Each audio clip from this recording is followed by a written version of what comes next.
Hello, I'm Portia Stewart, editor of Firstline magazine, and I'm joined today by Mindy Valcarcel, editor of Veterinary Medicine, Brendan Howard, editor of Veterinary Economics, and Christy Reimer, editor of DVM 360. We're going to be speaking today a little bit about team pay. We recently released the 2014 Team Members Career Path Study conducted by Firstline magazine, and we'll be discussing some of that data right now and a little bit about how we can improve team pay and really influence career paths for team members. We recently did a research where we asked team members their top frustrations in practice, and the number one answer they give us is that their biggest frustration is how much they're paid and that they really want to be earning more. But you and I have also discussed this a little bit along the lines of, is that really what's frustrating them? So, I don't know, that's the tough part. The salary says that pay is the most important thing, and that's the thing they find most frustrating.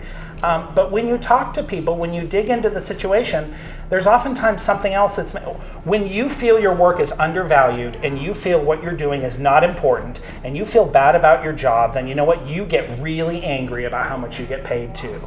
And a lot of people talk about jobs they don't want, and they do because they get paid a lot.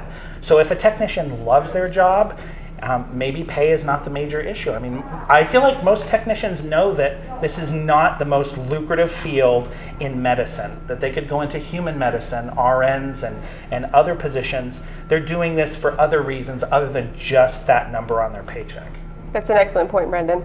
Mindy, some of our additional research was looking at the pay differential between uncredentialed technicians and veterinary assistants, and then we were seeing an average of a $14 an hour range for those team members, and then when you took it up to credentialed veterinary technicians, they began to earn in the $17 an hour range, and then when you go all the way up to veterinary technician specialties, we're seeing a jump all the way up to $21 for just an average.